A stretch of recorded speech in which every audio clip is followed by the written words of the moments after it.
My husband and I come from similar backgrounds. Our families lived paycheck to paycheck, and not many went to college. We both have degrees and make significantly more than the rest of our respective families. When we got married, I was already the owner of a small house and had a car. My husband, however, had a lot of debt, and his credit was trash. It wasn't his fault. He had significant student loans and frequently had to help his family members with money. He also has ADHD and has mishandled some bills. I was understanding of his situation, but I was also anxious to help him get debt-free so we could have kids without such burdens on us. He was making $80K and I was making $100K.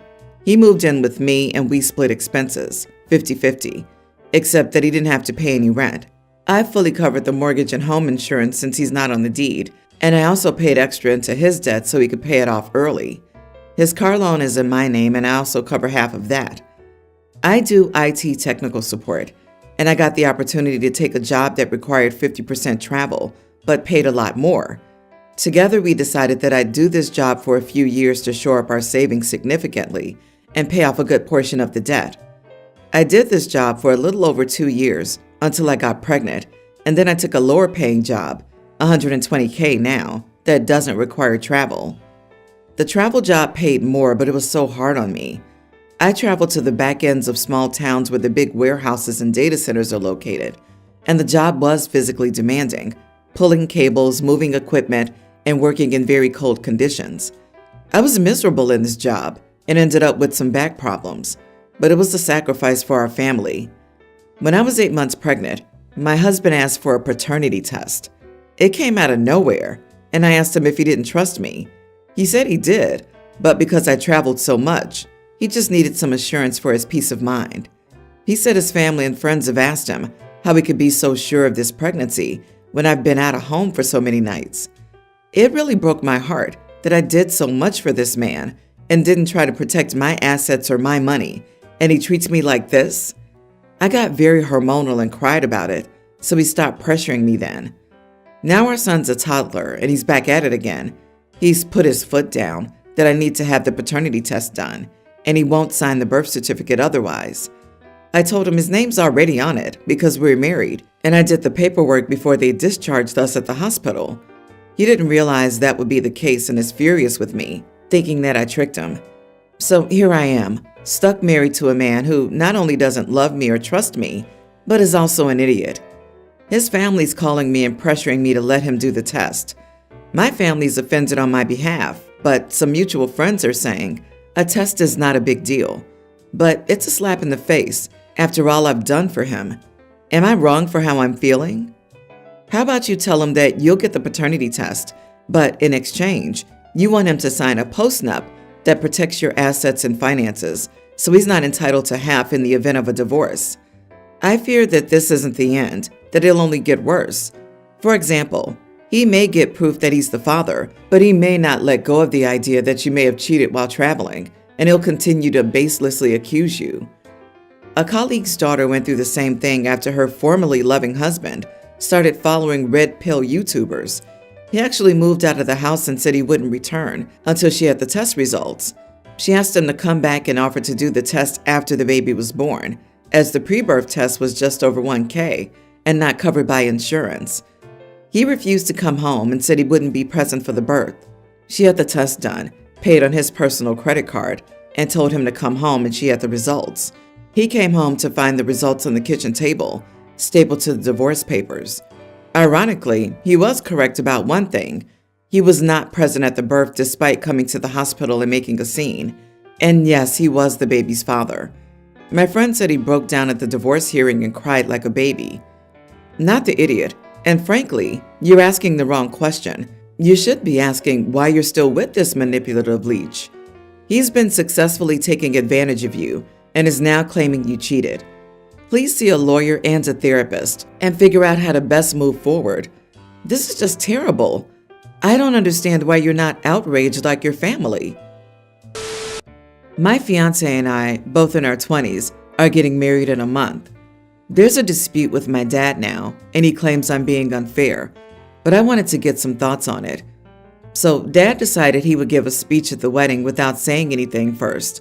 He had shared the contents of said speech with his sister, my aunt, and she knew the speech would not sit well with me, so she mentioned his plan to me.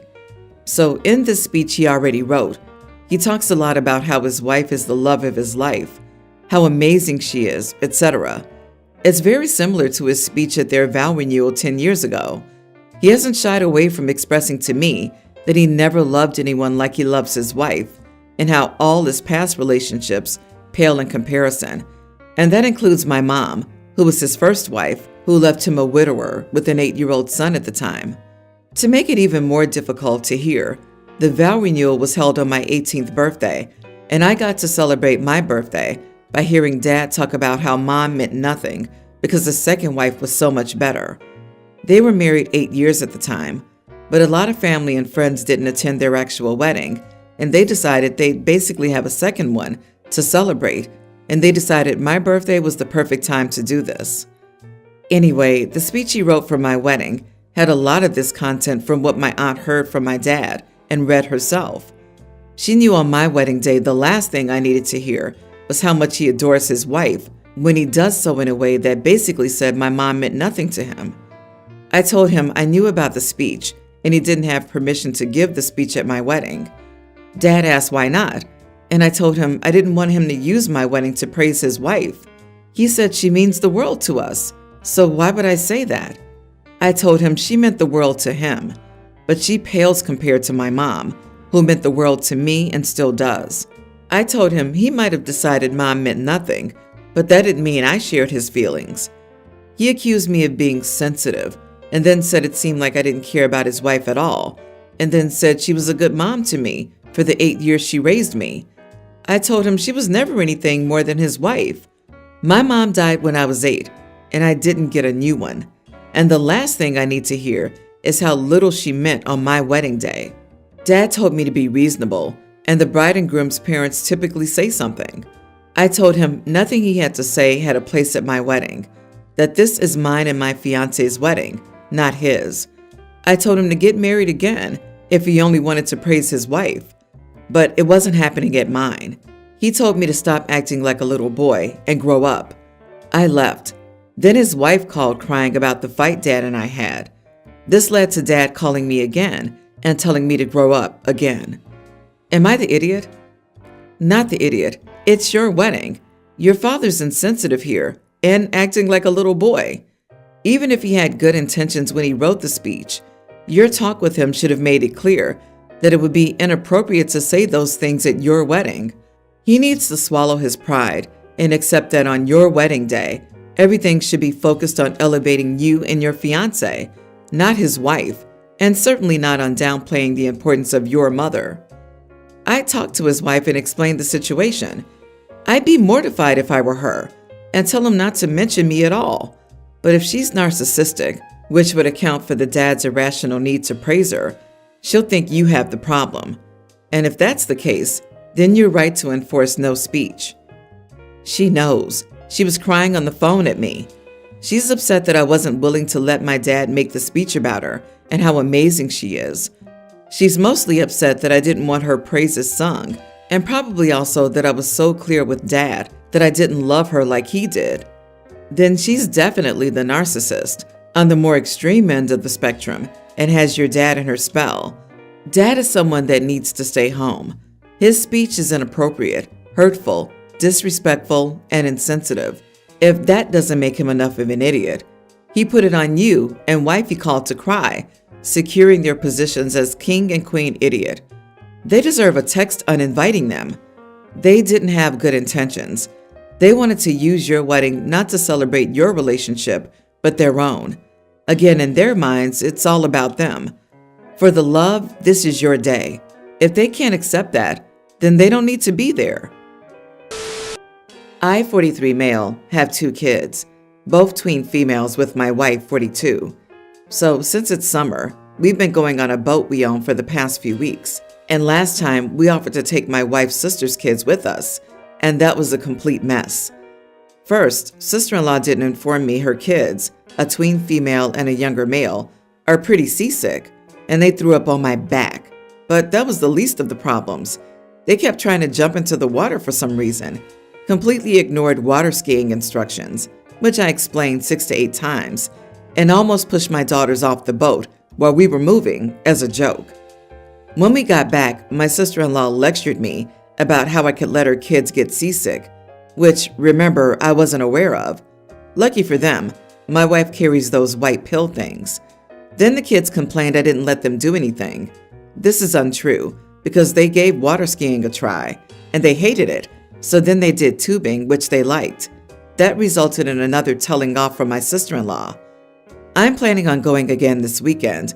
I plan on taking my sister's kids, 2 kids, my sister and her husband, and my wife's older niece of another sibling, 20. Am I the idiot? My wife thinks that it's mean, even though I don't really want to deal with that again. Not the idiot. Why would the sister-in-law even expect you to invite them after she and the kids basically said they had a terrible time because of seasickness and you not letting them do anything?